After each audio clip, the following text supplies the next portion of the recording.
Hello Ready Set Mums, welcome back to week 25 of your pregnancy. Now during week 25 your baby is able to respond to light, touch and sound. So you can start playing with your baby and having a whole heap of fun from now on. It's fun to put a flashlight up to your belly like we spoke about before, sing to your baby, talk to your baby, and you might like to start gently poking it when it's poking you to see if it swims away from your gentle pokes of your belly. Another thing that's going on this week is it's actually forming its first meconium in its bowels. Now meconium is your baby's first poo, and unlike adult poo or even newborn poo, its meconium is actually thick like tar and it's black.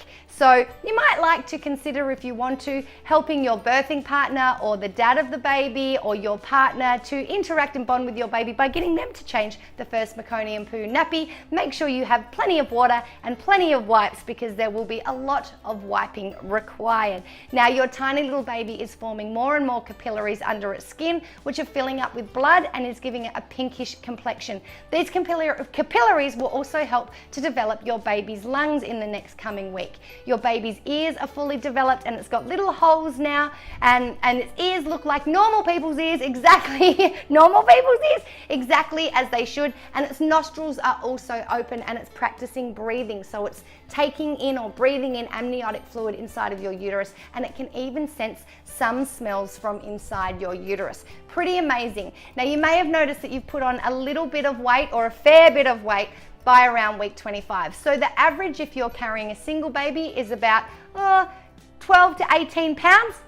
And if you are carrying more than one baby or twins, the average is about 25 to 40 pounds. So you may start noticing that you're becoming more and more tired because your body is taking a fair bit of energy to grow your baby and you're carrying around more weight than you used to. So make sure you keep up your exercise. It'll make you feel better. It will fill your body with really good hormones and chemicals to make you happy, but it'll also make sure that you stay healthy and at a healthy weight throughout your pregnancy. Now you may also notice that you are weeing again like you were in the first trimester. There's a number of reasons for this. There is increased blood flow and you should be taking in a whole heap of water, but there's also a lot of pressure on your uterus, on your bladder as your uterus and your baby is growing. You might also be having trouble sleeping. This could be because you're feeling your baby, you might have anxious thoughts, you might have excited thoughts, and also hormones are coming back pretty strong and hard by now, so you might notice that you have some trouble sleeping.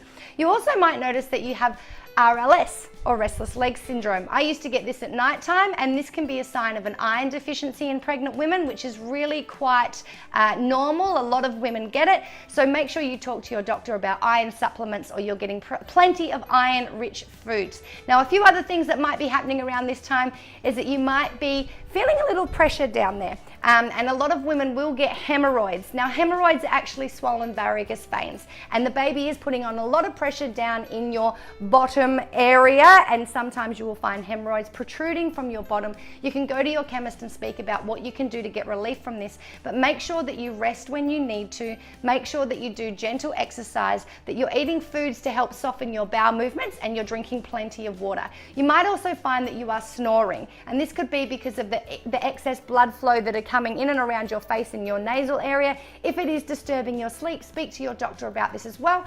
And although Braxton Hicks is something that happens usually around 28 weeks, a number of women report that they experience Braxton Hicks around this time as well. So Braxton Hicks are actually a type of contractions. They're not real contractions, they're completely painless, but it is your body getting used to and exercising and starting to practice for when you go into the absolute full throes of labor. Now, as a checklist this week, there's a number of things that you should start considering and doing. Exercising, as always, and if you are a lady that would like to have a baby shower, start planning for a baby shower or ask your friends to plan a baby shower for you. It's a really lovely time and it can be a nice way for you to bond with your friends before your baby comes along. You might also like to go out and buy some on-trend maternity clothes because your belly will start expanding from here on in. We have a number of range of options at Ready Set Mum that you can check out, and also think about the type of, because your maternity clothes can go into once you deliver your baby so that you can breastfeed with them as well. So think about the type of access that you might want your baby to have to your boobs if you are considering or wanting to breastfeed. Now, if you haven't already, if you are still working, you might like to consider talking to your superiors about your maternity leave, organising your maternity leave, and also thinking about your baby names and finalizing them. Once again, at Ready Set Mum, we have plenty of name-spiration, so make sure you search for that and check that out. And the other thing that you might like to do is go on a final trip before you deliver baby. This is something that you want to do. Talk to your friends, talk to your partner, go for a weekend or a week or a month away. Because as your belly gets bigger, some airlines don't like you flying either, whereas most airlines will still let you fly at around 25 weeks.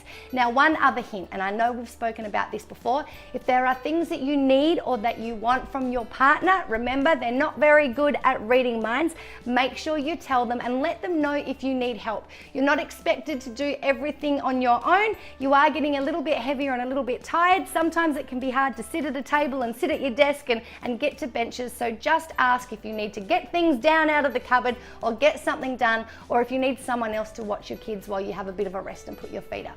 Anyway, we're loving being here with you at Ready Set Mum, and we're enjoying hearing about all your journeys. Please continue to write to us and comment and send in your videos and photos, and we'll see you next week for week 26 of your pregnancy.